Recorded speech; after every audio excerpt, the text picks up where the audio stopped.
సభాధ్యక్షులు, నేటి కార్యక్రమానికి కర్త కర్మ క్రియ 75 వసంతాలు పూర్తి చేసుకున్నటువంటి పెద్దలు గౌరవనీయులు శాసన మండలి సభ్యులు ఏవిఎన్ రెడ్డి గారు, నేటి కార్యక్రమానికి ముఖ్య అతిథిగా విచ్చేసిన పెద్దలు రాష్ట్ర ముఖ్యమంత్రి వర్యులు గౌరవనీయులు రేవంత్ రెడ్డి గారు, ఈ కార్యక్రమానికి మరో అతిథిగా విచ్చేసినటువంటి పెద్దలు గౌరవనీయులు కేంద్ర గనుల శాఖ మంత్రివర్యులు గంగాపురం కిషన్ రెడ్డి గారు, స్థానిక శాసనసభ్యులు మల్లెడ్డి రంగారెడ్డి గారు, నా సహచర ఈ ప్రాంత పార్లమెంట్ సభ్యులు భువనగిరి పార్లమెంట్ సభ్యులు మిత్రులు చామల కిరణ్ కుమార్ రెడ్డి గారు, రాజ్యసభ సభ్యులు గౌరవనీయులు వేం నరేందర్ రెడ్డి గారు, శాసన మండలి సభ్యులు అద్దంకి దయాకర్ గారు, అంజిరెడ్డి గారు, కొమరయ్య గారు, మాజీ పార్లమెంట్ సభ్యులు గౌరవనీయులు బిబి పాటిల్ గారు, శాసనసభ్యులు రాకేష్ రెడ్డి గారు, వెంకటరమణారెడ్డి గారు, మాజీ మేయర్ తీగల కృష్ణారెడ్డి గారు, ధన్పాల్ సూర్యనారాయణ గారు, శాసన మండలి చైర్మన్ పెద్దలు గుత్తా సుఖేందర్ రెడ్డి గారు, వేదిక మీద ఉన్నటువంటి గౌరవ ప్రజాప్రతినిధులందరికీ, వేదిక ముందున్నటువంటి ఉపాధ్యాయుని సోదరిమణులకి, ప్రింట్ ఎలక్ట్రానిక్ మీడియా మిత్రులందరికీ కూడా ఈ సాయం సంధ్య వేళ ఏబిఎన్ రెడ్డి గారి 75వ జన్మదినోత్సవం సందర్భంగా వారికి మరొకసారి శుభాకాంక్షలు అభినందనలు తెలియజేస్తూ, వారు నిండు నూరేళ్ళు అన్న నీ కష్టం ఐశ్వర్యం అన్నీ ఉన్నట్టున్నాయి, వాటన్నిటితో నిండు నూరేళ్ళు మానసిక ప్రశాంతతోటి మరింత మంది మంచి పౌరులని, భారత పౌరులని మరింత గొప్పగా తీర్చిదిద్దేటువంటి విద్యాసంస్థల్ని స్థాపించాలని, ఆల్రెడీ మీకు ఉన్నటువంటి పేరుని ఇంకా కొనసాగించాలని ఈ సందర్భంగా నేను భగవంతుని ప్రార్థిస్తా ఉన్నాను. Sound mind in sound body అంటాడు అరిస్టాటిల్. పిల్లలకి ఇందాక నాకంటే ముందు మాట్లాడినటువంటి పెద్దలు కొంతమంది చెప్పినట్టు చిన్న చిన్న డబ్బాలలో, చిన్న చిన్న అపార్ట్మెంట్లలో, ఏసీ రూమ్లలో చదువు చెప్తున్నటువంటి పరిస్థితి నుంచి ప్రకృతి ఒడిలో పల్లెటూరులో చదువుకున్నటువంటి వాళ్ళు, నాకు తెలిసి వేదిక మీద ఉన్న మేమందరం కూడా గవర్నమెంట్ స్కూళ్ళలో చదువుకొని వచ్చినట్టున్నాం. ఎవరో ఒకరిద్దరు మా కొమరయ్య గారు లాంటి వాళ్ళు ఎవరైనా వస్తే కాన్వెంట్ నుంచి వచ్చిర్రేమో కాదా కొమరయ్య? దాదాపు వేదిక మీద ఉన్న మేమందరం కూడా చిన్నప్పుడు ఇట్లాంటి ఓపెన్ ప్లేస్ ఉన్నటువంటి గ్రౌండ్లలో చెట్ల కింద చదువుకొని వచ్చినాం. కానీ ఈరోజు విద్యారంగం లోపల అనేక మార్పులు వచ్చినాయి. పిల్లోడు స్కూల్కి పోవాలంటే ఏసీ బస్సు ఉండాలి, పిల్లోడు క్లాస్ రూమ్లో కూర్చోవాలంటే ఏసీ క్లాస్ రూమ్ ఉండాలి. జస్ట్ లైక్ పోల్ట్రీ ఫామ్లో కోళ్ళను పెంచినట్టు మనం పిల్లల్ని పెంచేటువంటి పరిస్థితికి, దయనీయమైనటువంటి పరిస్థితికి మన విద్యా వ్యవస్థ దిగజారింది. మారుతున్నటువంటి కాలానికి అనుగుణంగా పిల్లలు మారాలని, పిల్లల యొక్క శారీరక దృఢత్వం పెరగాలని ఒక మంచి ఆలోచనతో, దూరదృష్టితో ఏవిఎన్ రెడ్డి గారు భాగ్యనగరానికి కొంచెం దూరమైనప్పటికీ కూడా ఒక మంచి కాన్సెప్ట్తో ఒక స్పోర్ట్స్ స్కూల్ని, అదే రకంగా బాయ్స్ అండ్ గర్ల్స్కి రెసిడెన్షియల్ స్కూల్ని ఇంత గొప్పగా నిర్మించి, ఇంత స్పేసియస్గా నిర్మించినందుకు నేను ప్రత్యేకంగా వారిని అభినందిస్తూ ఉన్నాను.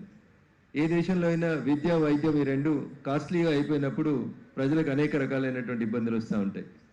అందుకని ప్రభుత్వాలు పేదలకి విద్యను వైద్యను ఉచితంగా అందించేటువంటి రీతి లోపల అడుగులు వేయాలని, వేస్తున్నాయని ఆ సందర్భంగా భారత ప్రభుత్వాన్ని, ఇటు రాష్ట్ర ప్రభుత్వాన్ని ప్రత్యేకంగా నేను అభినందిస్తూ ఉన్నాను.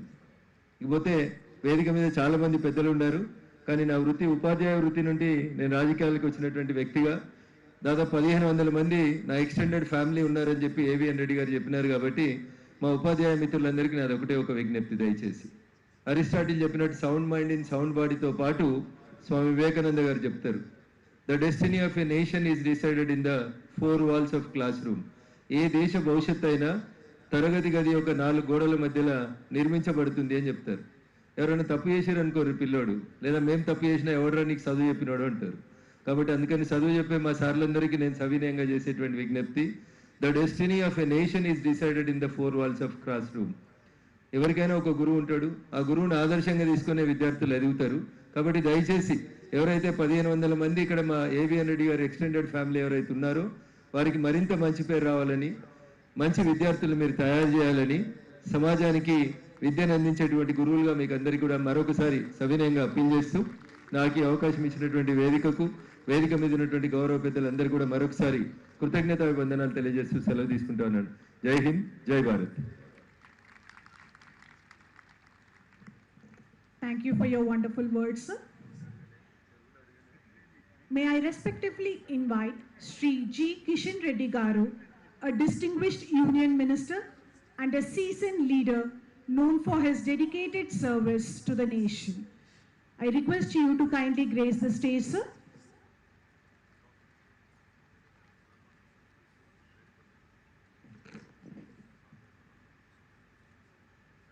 సభకు నమస్కారం. వేదిక మీద ఉన్నటువంటి తెలంగాణ రాష్ట్ర ముఖ్యమంత్రి గౌరవనీయులు రేవంత్ రెడ్డి గారు, తెలంగాణ శాసన మండలి చైర్మన్ అయినటువంటి గౌరవ పెద్దలు గుత్తా సుఖేందర్ రెడ్డి గారు, గౌరవ పార్లమెంట్ సభ్యులు రఘునందన్ రావు గారు, నరేందర్ రెడ్డి గారు, చామల కిరణ్ కుమార్ రెడ్డి గారు, అదేవిధంగా వేదిక మీద ఉన్నటువంటి శాసన మండలి సభ్యులు, శాసనసభ్యులు, పార్లమెంట్ సభ్యులు, ఇతర ప్రజాప్రతినిధులు, పెద్ద సంఖ్యలో పాల్గొంటున్నటువంటి ఈ ప్రాంతానికి సంబంధించినటువంటి ప్రముఖులు, అదేవిధంగా టీచర్స్, పేరెంట్స్, విద్యార్థులందరికీ పేరు పేరున హృదయపూర్వకమైనటువంటి శుభాకాంక్షలు. ముఖ్యంగా ఈరోజు శాసన మండలి సభ్యులైనటువంటి ఏవిఎన్ రెడ్డి గారు మన ఇబ్రాహీంపట్నం ప్రాంతంలో ఒక అద్భుతమైనటువంటి నూతన విద్యా సంస్థను ప్రారంభించుకుంటున్నారు. ఈ ప్రారంభోత్సవ కార్యక్రమం కూడా వారి 75వ జన్మదినోత్సవాన్ని లింకప్ చేసుకొని మరి ఈరోజు ఈ కార్యక్రమం నిర్వహిస్తున్న సందర్భంగా నేను మనందరి తరఫున, అదేవిధంగా నా తరఫున ఏవిఎన్ రెడ్డి గారికి హృదయపూర్వకమైనటువంటి 75వ జన్మదినోత్సవ శుభాకాంక్షలు తెలియజేస్తా ఉన్నాను. ఎందుకంటే వారు గత అనేక సంవత్సరాలుగా మన హైదరాబాద్ నగరంలో కానీ, ముఖ్యంగా హైదరాబాద్ ఈస్ట్ ప్రాంతంలో ఉన్నటువంటి ఈ ఏరియాలో విద్యా వ్యవస్థ అభివృద్ధి కోసము అనేక విద్యా సంస్థలను ప్రారంభించి మరి సేవలు అందిస్తూ ఉన్నారు. ఈరోజు మనం చూస్తూ ఉన్నాం, దేశంలో ఈరోజు విద్యా వ్యవస్థ ఈరోజు ప్రపంచంతో పోటీ పడే విధంగా ముందుకెళ్తా ఉంది. గతంలో మనం ఇటీవల 33 సంవత్సరాల తర్వాత నూతన విద్యా విధానాన్ని మన దేశంలో తెచ్చుకున్నాం. మరి ఇప్పటి వరకు మనం చూస్తూ ఉంటే నాకు సంబంధించినటువంటి బంధువులు కావచ్చు, మీకు తెలిసినటువంటి వాళ్ళు కూడా చాలామంది విద్యార్థులు చదువుకోవడం కోసం అమెరికానో, ఆస్ట్రేలియానో, కెనడానో, ఇతర దేశాలకు వెళ్ళేటువంటి వాళ్ళు వెళ్తూ ఉన్నారు. ఇంకా కానీ ఈరోజు పరిస్థితి మారాల్సినటువంటి అవసరం ఉంది. మన విద్యార్థులు ఎవరు కూడా ఇతర దేశాలకు వెళ్ళి చదువుకోవాల్సినటువంటి అవసరం లేదు. ఇతర దేశాలకు పోటీ పడే విధంగా మనం కూడా విద్యా వ్యవస్థను నిర్మాణం చేసుకొని ఆ రకమైనటువంటి అంతర్జాతీయ పరిణామాలకు అనుకూలంగా ఈరోజు మన యొక్క దేశంలో కూడా విద్యా సంస్థలు పెరుగుతూ ఉన్నాయి. ఈరోజు డాక్టర్ చదవడం కోసం ఇతర దేశాలకు వెళ్తూ ఉన్నారు. వచ్చిన తర్వాత మళ్ళీ మనం వాళ్ళకన్నీ నేర్పాల్సిన పరిస్థితి ఏర్పడింది. అందుకే ఈరోజు మన ప్రభుత్వం నిర్ణయించింది, దేశంలో అన్ని జిల్లాలలో కూడా మెడికల్ కాలేజీలు ఉండే విధంగా చర్యలు తీసుకుంటున్నారు.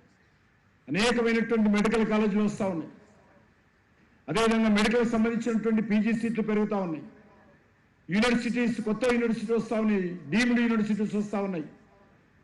కాబట్టి రానున్న రోజుల్లో ఏదైనా దేశంలో మరి ప్రపంచంలో మంచి విశ్వవిద్యాలయం, మంచి విద్యా సంస్థ ఉంటే ఆ విద్యా సంస్థను మన దేశానికి పిలుద్దాం తప్ప మన దేశానికి సంబంధించినటువంటి విద్యార్థులు ఎవరు కూడా ఇతర దేశాలకు వెళ్ళి చదువుకోవాల్సినటువంటి అవసరం లేదు. ఆ పరిస్థితి త్వరలో రాబోతూ ఉంది. ఇతర దేశాలకు సంబంధించినటువంటి వాళ్ళు ఇప్పటికే మరి EU కంట్రీస్ కావచ్చు, అరబ్ కంట్రీస్ కావచ్చు, ఆఫ్రికా దేశాలు కావచ్చు, వేలాది మంది విద్యార్థులు ఈరోజు భారతదేశానికి వచ్చి చదువుకుంటున్నారు.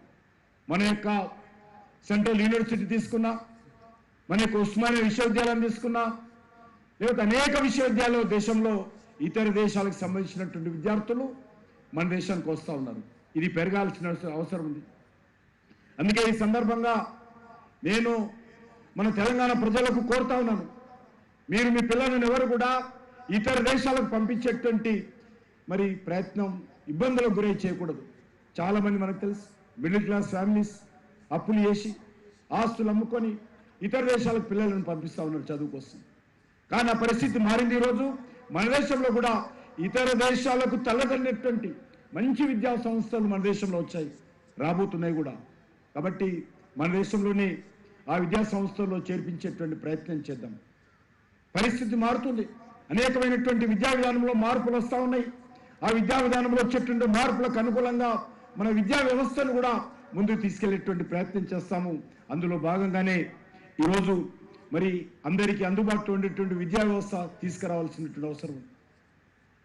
దానికి అనేక రకాలుగా ఫీజు రియంబర్స్ స్కీమ్ కావచ్చు, లేకపోతే ఇతరత్ర అనేక రకాల స్కాలర్షిప్స్ కావచ్చు, ఇవన్నీ కూడా అందరికీ విద్య అందుబాటులో ఉండే విధంగా ప్రయత్నం చేసేటువంటి కార్యక్రమంలో భాగంగా గత